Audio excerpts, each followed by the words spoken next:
Right. Good morning. Good morning, everyone. This is Wilson, Channel Sales Engineer of Rejay Networks, Philippines. Okay. So pag-usapan natin ngayon, if you're a CCTV installer and of course, gusto mong i-expand yung business mo into networking, so this is for you. Okay? So ang topic natin is about the CCTV, Unified CCTV and Networking for smart connectivity. Okay. So we're going to talk about yung concept, scenario, yung actual demonstration, of course, and summary. Okay. Please initially download muna yung Rejay Cloud application. After you download yung Rejay Cloud application, you have to register.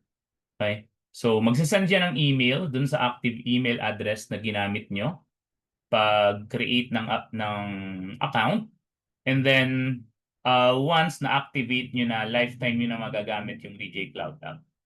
And the good thing about this one is sa Rejay Cloud application, kung ano yung credential na ginamit mo dito, yun din yung gagamitin mo doon sa web. Okay? Which is, ipapakita ko rin naman yun sa mga susunod nating train. Okay? So let's talk about the concept. So we have the general concept ng ating CCTV and of course mixed solution ng network. Pero let's talk about initially as a CCTV installer. So most of our clients, CCTV installer din. If you're an installer at ikaw yung gumagamit pa ng unmanaged switch, mostly bakit ba tayo gumagamit niyan? Plug and play. Okay? So gusto natin mas madali, saksak lang and then okay na. Pero what we don't know is meron dapat factors na we have to consider dito. Okay, mamaya explain ko rin. And then of course, bakit natin ginagamit yung unmanaged switch? Because of the price. Mas mura talaga siya. But how about the quality? Kamusta yung quality? So, you're using plug and play device, mas mura. Gaano ba itatagal nito? Okay? And then next is yung management. Management, meron kang visibility dun sa mga switches mo. So kung kailangan mo ng troubleshooting, paano mo ba mato-troubleshoot yung switch mo? Okay? And then capacity. So ito yung sinabi ko kanina, yung bang network na pinagsama mo ng CCTV and then of course dinamahan mo rin ng network is tama ba yung planning mo? Kaya ba ng unmanaged switch yung capacity na traffic na kinakailangan mo dun sa ginawa mong project? So those are the questions na dapat nating i-consider. Okay? So another is, of course, we deserve an easy and better CCTV network. So ano yung meron kay Rejay? We have this easier and better one-stop choice for CCTV networking. So let's say may project kang power plant.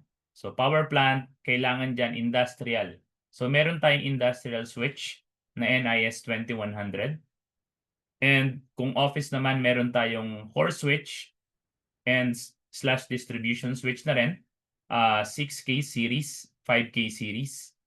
If may project kang transportation, let's say sa mga expressway, and gusto mo point-to-point, hindi kailangan ng kable, or point-to-multipoint, meron tayong tinatawag na EST, 4 series and 300 series.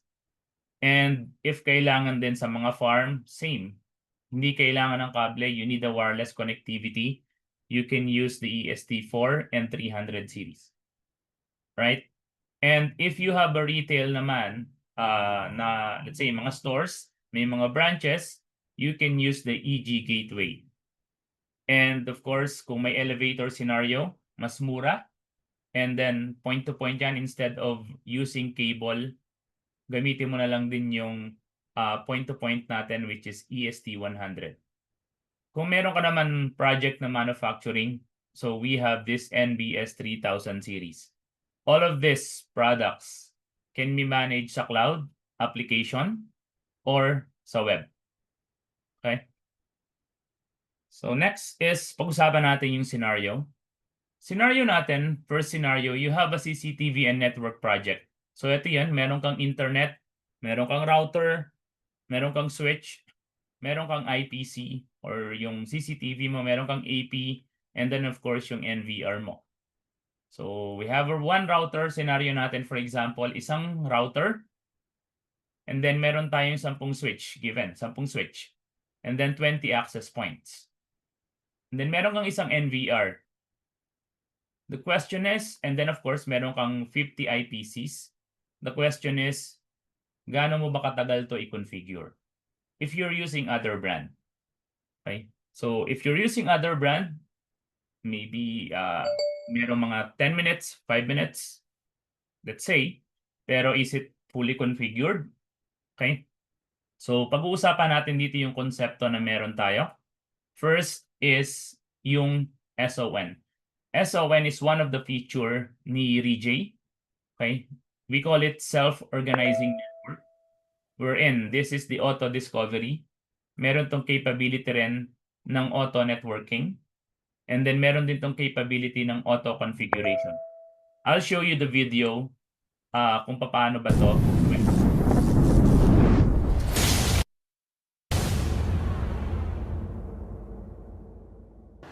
Hello everyone, have you ever did any project using 30 switches and 40 cameras in one project?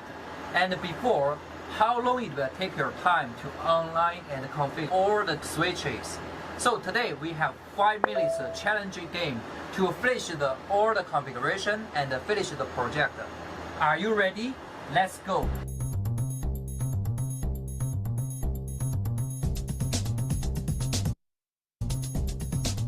So just interconnect nyo lang yung mga switches nyo. Basically, interconnect nyo using your cable. And then we have a router.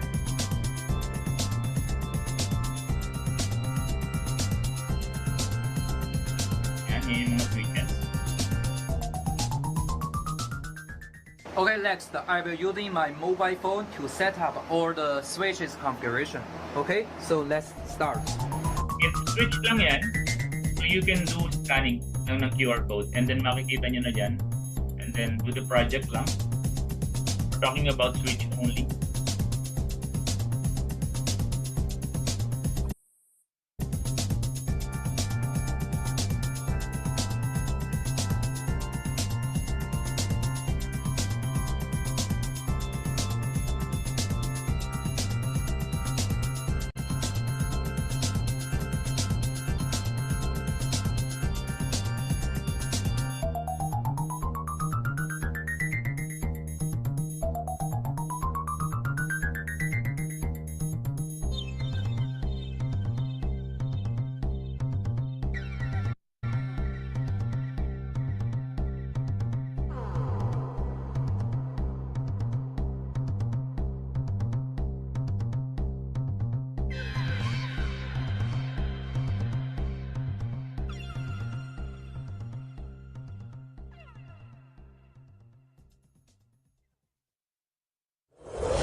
Okay, so that's what we call fast provisioning ng ating using SON.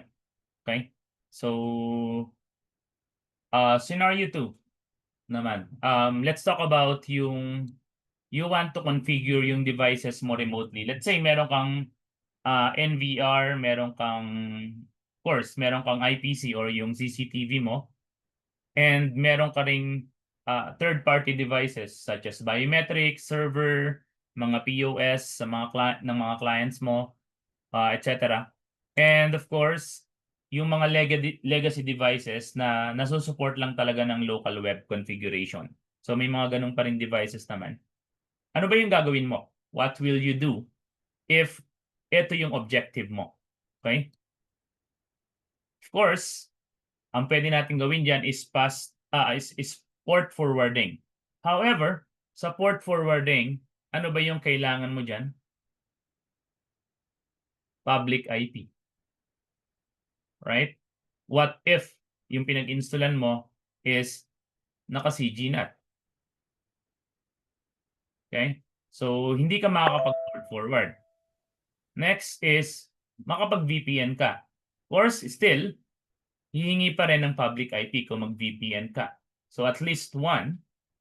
So kailangan mo 'yon. And then DDNS, so pag namatay, it's still sa DDNS is it keeps changing rin kapag nagpalit din naman yung public IP mo.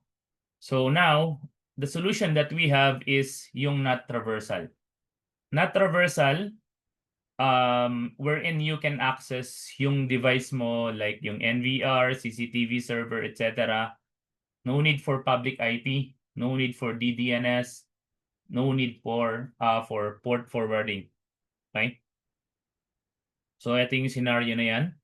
So ano yung kayang gawin ng NAT traversal natin? How it works with RJ Cloud. So primarily kailangan natin ng RJ Cloud and EG Gateway. EG Gateway, ito yon, yung router natin. Okay? Router natin. And of course, our NAT traversal will create a temporary tunnel. So let's say gusto kong i-access to. Kung meron tong IP na 192.168 x.x, so kaya kong ma-access to.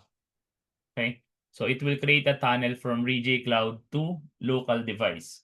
So ganun yung mangyayari. Later, i-demonstrate ko rin naman. Okay?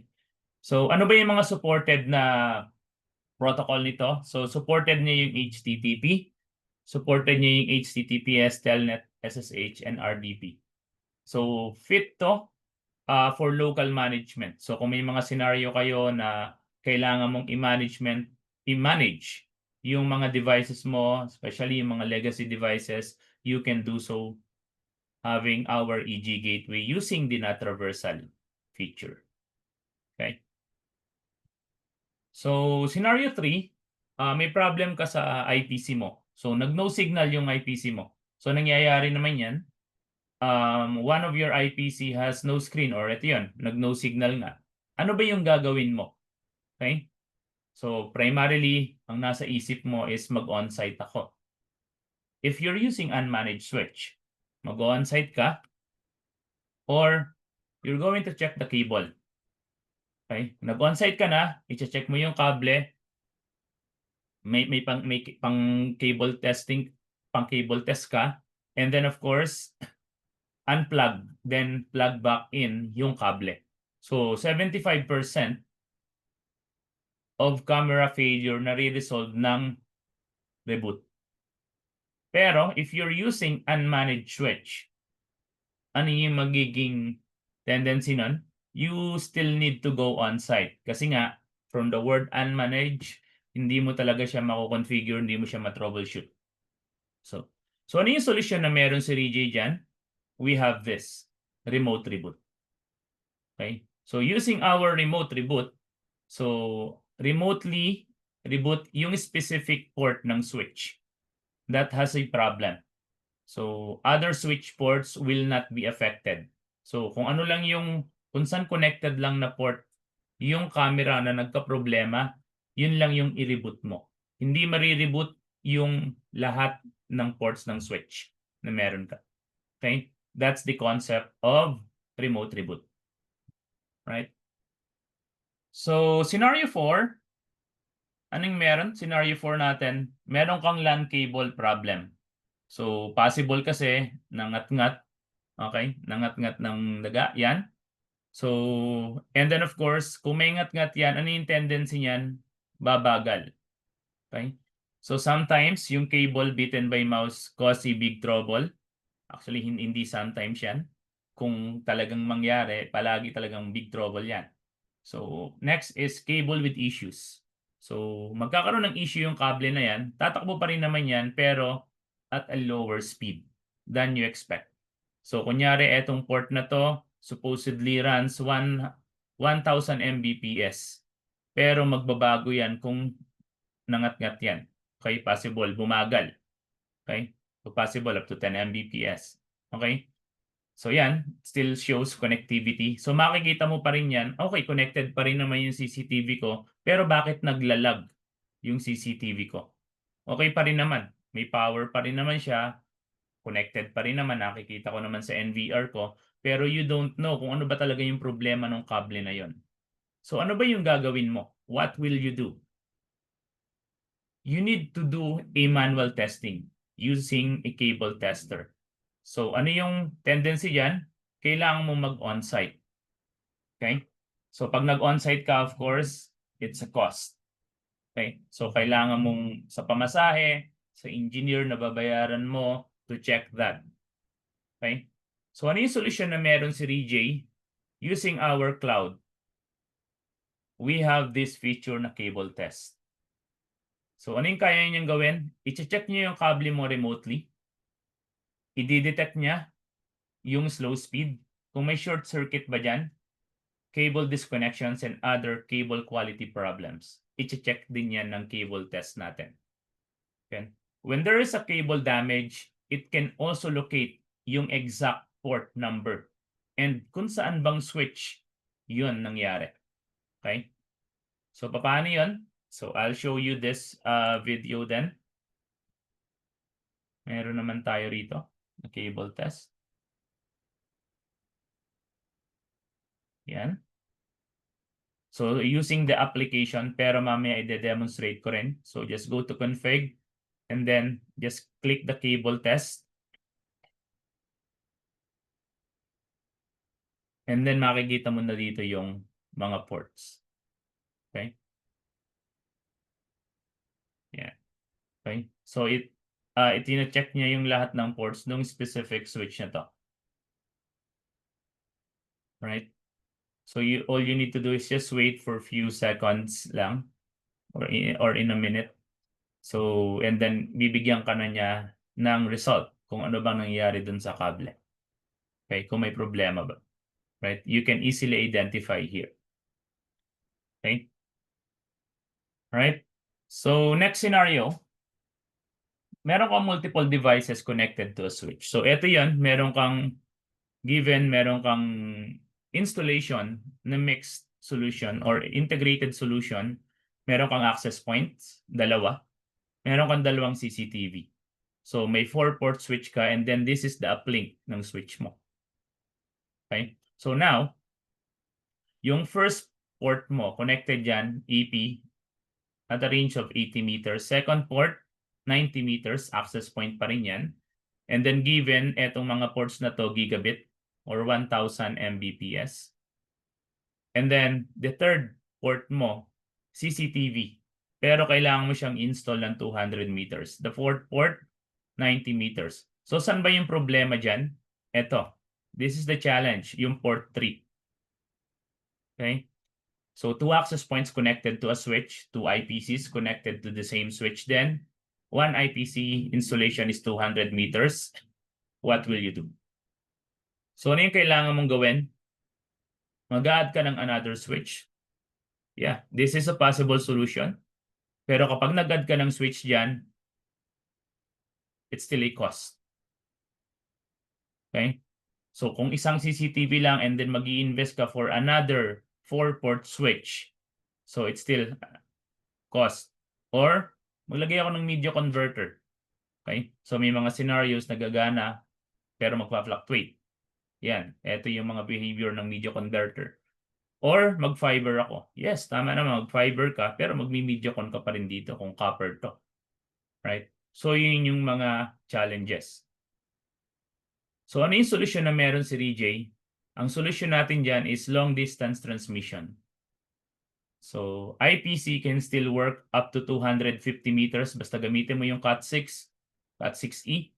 And then of course, gamitan mo ng pure copper. Okay? And then, specific port only will change the speed from 1,000 Mbps to 10 Mbps. Okay? Remote configuration, kaya mo siyang gawin remotely. No need to go on-site. And then other ports will not be affected. Kung sa scenario natin kanina, meron tayong AP na dalawa, hindi bababa ng 10 Mbps yung AP. At the same time, yung isang CCTV, hindi rin bababa ng 10 Mbps. Yung CCTV mo lang na merong 200 meters, yung bababa ng 10 Mbps. So, specific port lang. Okay? So that is the long distance transmission. So later papakita ko rin yan. So next is, let's say meron kang yan, CCTV and network na. Suddenly nagkaroon ka ng outage. Okay? Ano yung gagawin mo? So possible cause niyan is loop kasi nga gumagamit ka ng unmanaged switch. So ipapakita ko sa inyo ngayon kung ano ba yung mangyayari if you're using unmanaged switch.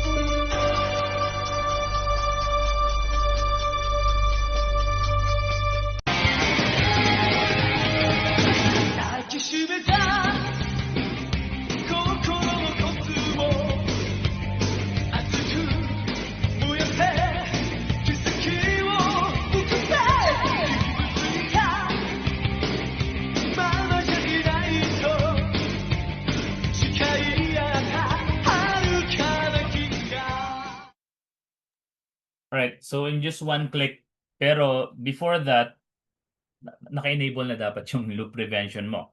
So just use our manageable switch, especially yung ES2 series natin.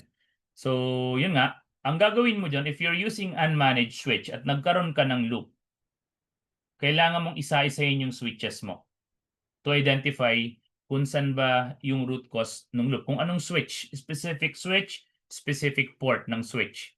Ano ba?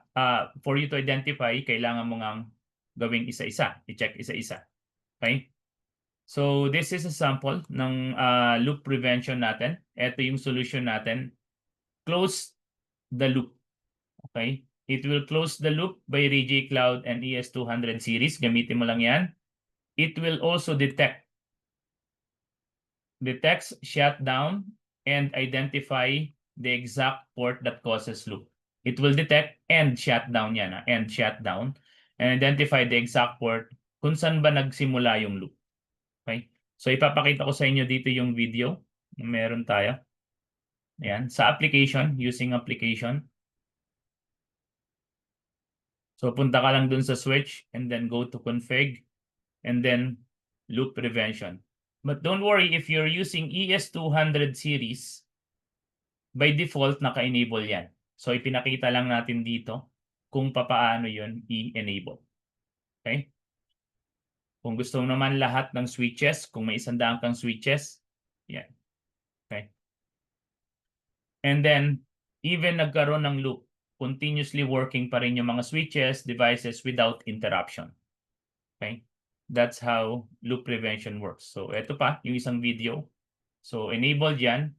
So ito yung possible na loop na nangyari pero naka-block na dito. Naka-block na yung port na yon kung saan nag-cause ng loop. Basta naka-enable bago mangyari yan, block na to. Right?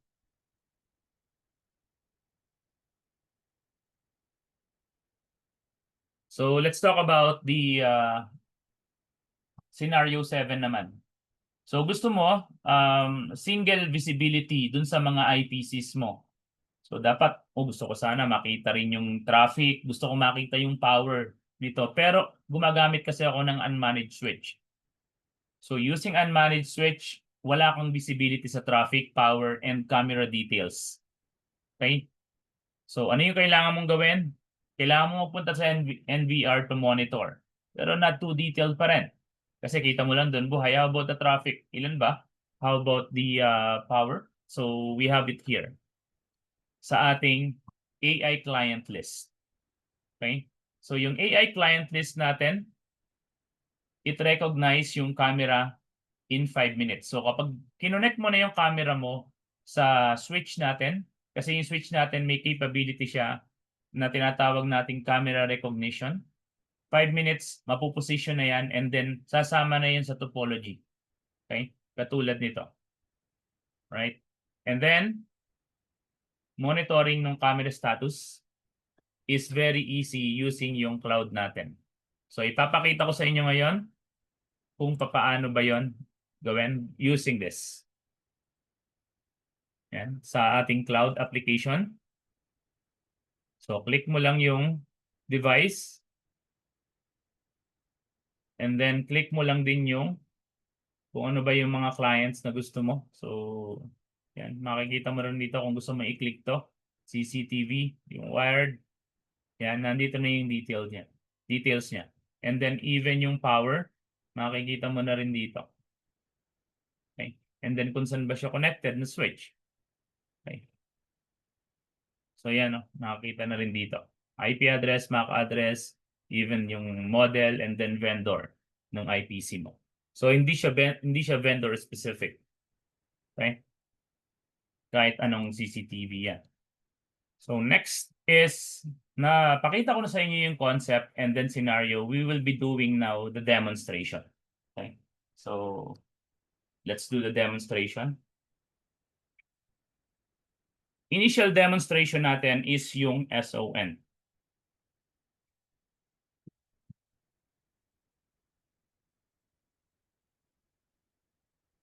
Yan. So pakita ko yung SON natin. So punta lang muna tayo dun sa RJ Cloud application. Right? And then let's say gagawa ako ngayon ng project. Let's say yun, mix solution nga yung project ko. Ano ba yung gagawin ko? So punta muna ako, demo lang. Let's say demo. And then mag-demo tayo, gamitin natin tong SMB CCTV demo. SMB CCTV demo. Ito yung gamitin ko. Yan. Okay. Click ko lang yan. Okay. And then, I want you to experience yung Start SON. Ito. Okay. So, kiklik ko lang yung Start SON and then create a demo project. Okay. I-enable ko lang muna yung GPS. Okay. So, Start SON lang. Demo.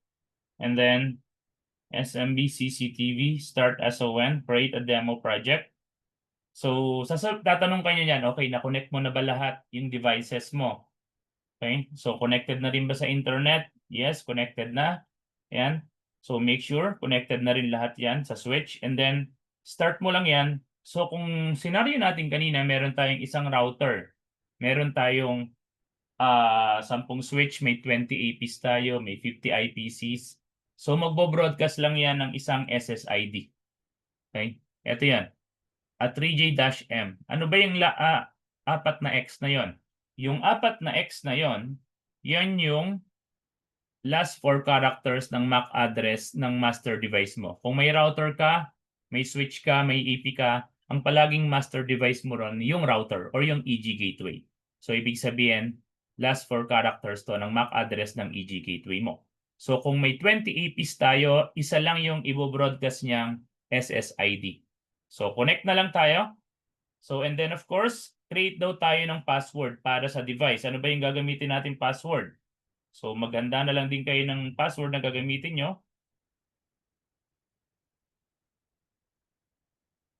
Okay? And then okay. So, ito yung tinatawag nating SON. Okay? So, yung SON na to, na tinatawag natin or self-organizing network, may auto-discovery, na-discover niya to, neighbor niya. And then meron siyang auto-networking, nag-create ng topology, and let's do the auto-config. Start config. So ano na ba yung gagamitin mong SSID dun sa integrated solution mo? So may Wi-Fi ako, so gagamit ako ngayon ng SSID na, let's say, this is SSID 1. And then ano ba yung password ko? Let's say 88. 1, 2, 3, 4, 5, 6, 7, 8. And then yung project name. So, ito yung DJPH project. Kunyari, J. 3J. PH. 3J. Hindi. Project 1, let's say project 1 na lang. Project 1. Okay? And then click ko lang yung save. So dito na mangyayari yung auto configuration. Okay? So yung auto configuration, ang gagawin niya is i-check niya lahat yung devices at ano ba yung kinonfigure mo. So within 3 to 5 minutes, tapos na yung configuration mo. Okay? So eto na yan. So meron na ako rito na switch, meron akong EG gateway. Yan, may switch ako, may EG gateway switch. And then meron akong APs. And then of course, if I check na rin yung clients, if I click yung clients, meron din naman ako rito ang clients. So let me check lang. Yan. May mga clients ako rito. Okay? Like yung CCTV. So let's check again yung devices. Clients. Okay? So may 6 akong CCTV. May 5. 2, 4, 4. And then isang NVR. Okay? So yan yung SON. So tapos na kaagad yung configuration mo. Right? So next is yung tinatawag nating NAT traversal. So dun sa NAT traversal natin, ipapakita ko sa inyo ngayon kung paano ba gawin yon, NAT traversal. Punta muna tayo rito sa project natin. So as you can see, ito yung project natin. Meron tayo ritong EG gateway switch access points, point to point. Yan, EST or wireless bridge. And yung clients natin, ito yung camera. May camera tayo rito. Yan. Okay? So, i-click ko lang to, camera. And then, meron ako ritong isang NVR. As you can see, ang IP address ng NVR ko is 192.168.4.181. So, pwede ko na siyang i-click yung NVR. Okay? And then, ang objective ko, ma-access ko to remotely. Kasi nga, wala akong public IP na kinuha. So, paano mo to gagawin if you're using the EG gateway? Okay? So, all you need to do is just click this NAT traversal. Ito. NAT traversal. And then, ilalagay niya na, paano mo ba siya na-access? Is it HTTP? So, HTTPS. So, depende yan. So, let's use HTTP. Okay? And then, automatically niya nang ilalagay dito yung IP address niya. Okay? Yung IP address nito. And then, yung port 80. And then, all you need to do is just click lang yung OK. And then, i-open mo lang yan. So, automatically, makikita mo na rin dito yung NVR. Yan. Okay? So, as you can see, yung IP address na to, this is not a public IP ng internet ko. Okay? So, this is a public IP provided by RJ Cloud. Right? All you need to do is just log in. Okay? That's the concept of NAT traversal. Right? So, let's talk about the remote reboot. Okay? So, mag-create muna ako. So, meron tayo ritong remote reboot gagawin natin. So, I have devices dito. Punta ako sa switch. Okay? So, given, eto na lang. Example natin tong ES206GS-P. Imo-modify ko lang siya. Let's say, eto yung CCTV ko.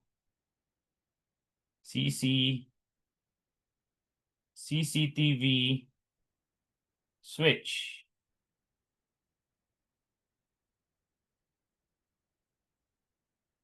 Ayan. Ito yung CCTV switch ko. Kunyari. Okay?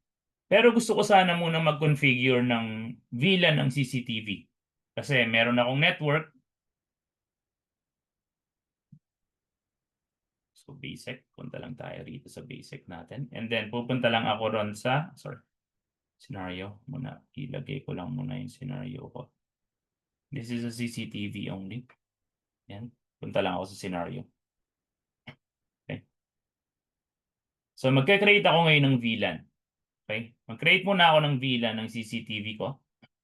So add lang ako ng VLAN. Gusto ko wired. Yan. Okay. So ngayon, ilalagay ko rito is, gusto ko sana rito is CCTV VLAN. CCTV, okay na yan. And then VLAN 88, kunyari. Okay? And then okay. Isa-select ko yung device na gusto kong, or yung switch na gusto kong mapunta sa VLAN na yon. So meron ako ritong iba't iba. So you can use the topology or you can use the list. So mas madali sa akin yung list. So gusto ko sana itong ES, eto, nagpangalan na kasi ako kanina ng switch na CCTV. So i-click ko lang yan. And then click ko lang yung OK. Mapupunta na ako rito. So yung scenario natin, meron tayong 1, 2, 3, 4. Yan. And then gusto ko sana yung 4 and 5, gusto ko CCTV. 4 and 5. CCTV yan. Then okay, then next lang. And then okay. So using this auto configuration, siya na rin yung bahala, si Cloud na rin yung bahalang mag-configure ng trunk port mo.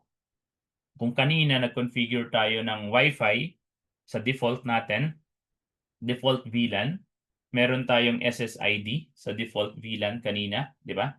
Which is yung SSID1, eto. Pero dito naman sa CCTV, wala tayo of course SSID dyan. Eto na may network ng CCTV ko. Okay? So back lang ako. Okay? And then pakita natin ulit yung switch natin. So eto na yung switch, CCTV switch ko. Okay? CCTV switch, i-click ko lang tong switch na to. Nandito na ako sa loob ng switch. So ngayon, yung remote reboot, as you can see, yung port 4 ko, meron na diyang port na CCTV nakalagay and then port 5. Okay? Pero itong port 5, I think walang PoE nakalagay. So ito, yung PoE talaga yung nakalagay dito. So may watts dyan and then you can see CCTV kasi ito yung tinrate nating VLAN name. Right? So now, yan, ito yan, VLAN name. So ngayon, gusto ko sana yung port 4, i-reboot ko. So pwede akong mag-click dito and then I can restart lang yan specific port na yan. Okay? Then automatically, magre-restart na yung port na yan remotely. No need to go on-site. Okay? So yan yung remote reboot. Next natin is yung cable test. So since nandun ka na rin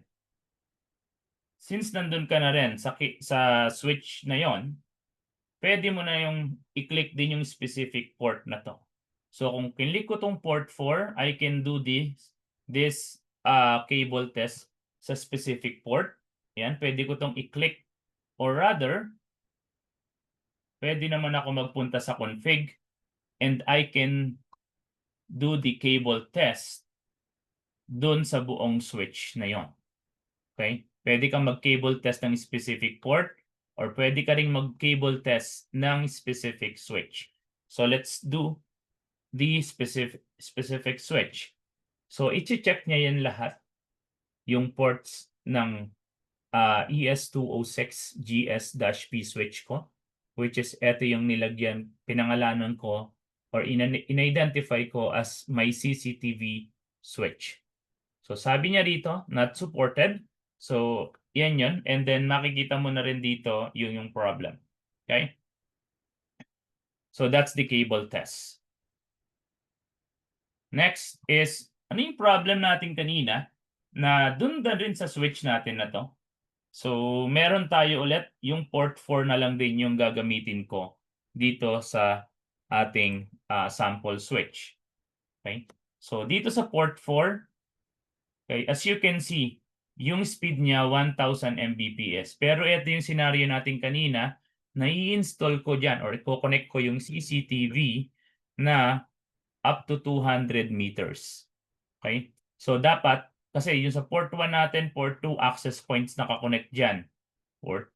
And then dito, 3 and 4, ang nakakonect is yung CCTV. Pero sa port 4 natin, let's say, nakakonect doon 200 meters ang kailangan. Ano yung gagawin mo? If you're using our switch, all you need to do is just go to config and click mo lang yung long distance transmission. And then gusto ko sana yung port 4, ilo-long distance ko. Click mo lang yung port 4, magkakaroon yan dito ng shade. And then click mo lang yung save.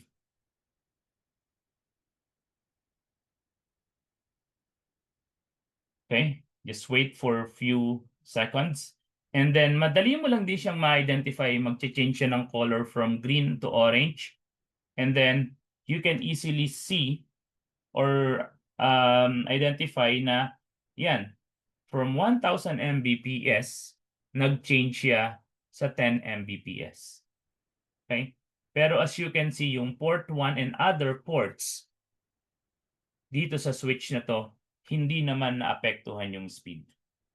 Okay? That's how long distance transmission works. Pero gusto ko sanang ibalik. So all you need to do is just config, go to config, and then go sa long distance transmission. And then i-click mo lang din ulit yung port na yan. And then click mo lang ulit yung save. Okay? Just wait for a few seconds lang. Then, yan na. Bumalik na. Okay?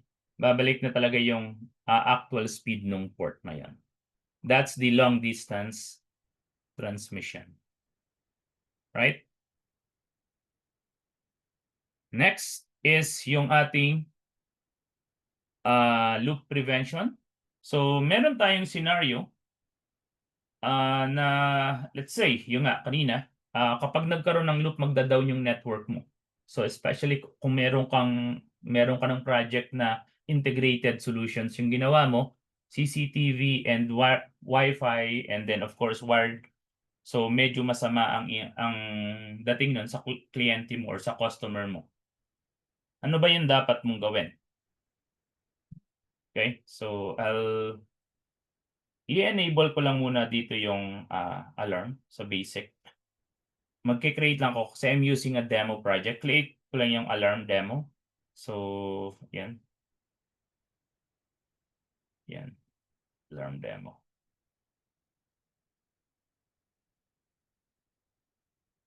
Yan. In-enable ko lang. Enable all ko lang muna. So, ngayon, so paano mo ba siya kapag unmanaged switch ang gagamitin mo? Unmanaged switch. Ano yung mangyayari?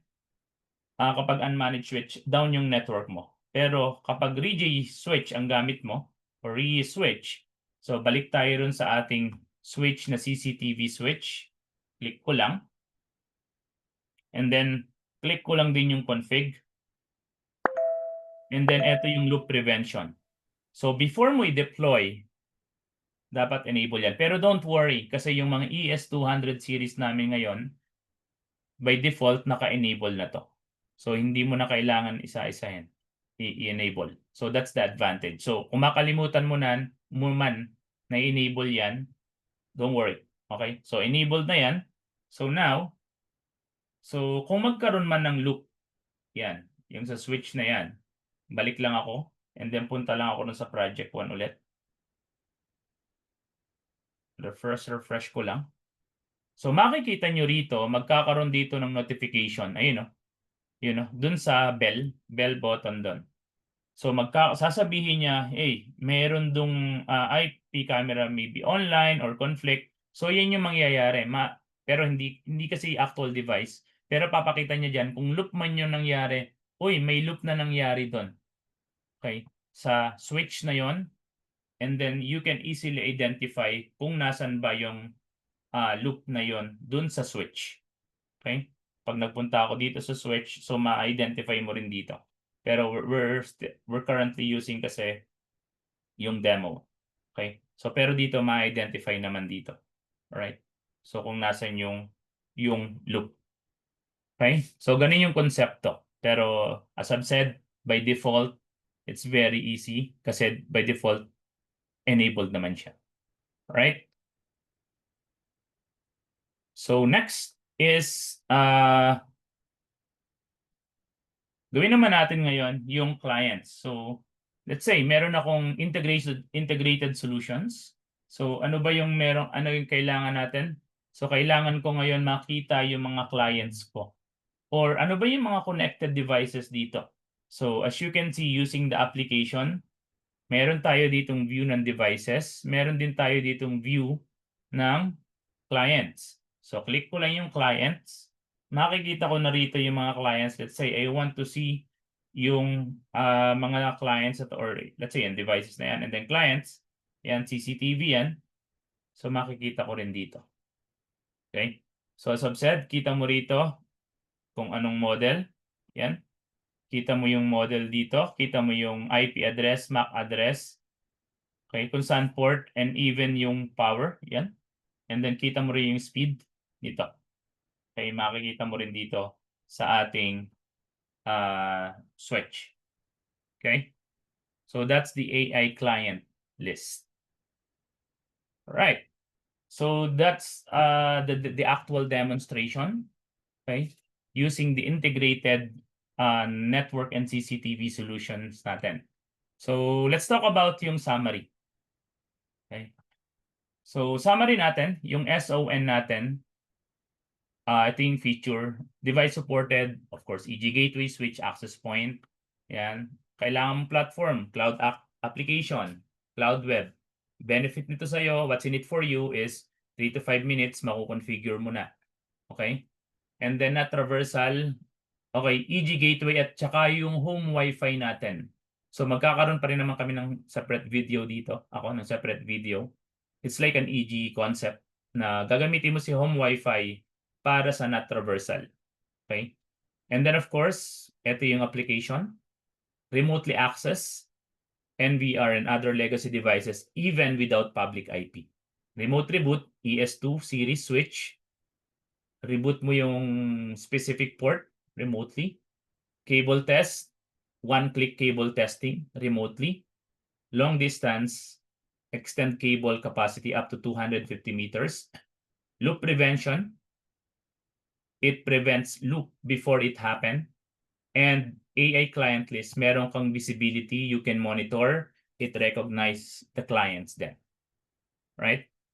So that's the summary. So with ReJRE, we make your business easy. Thank you.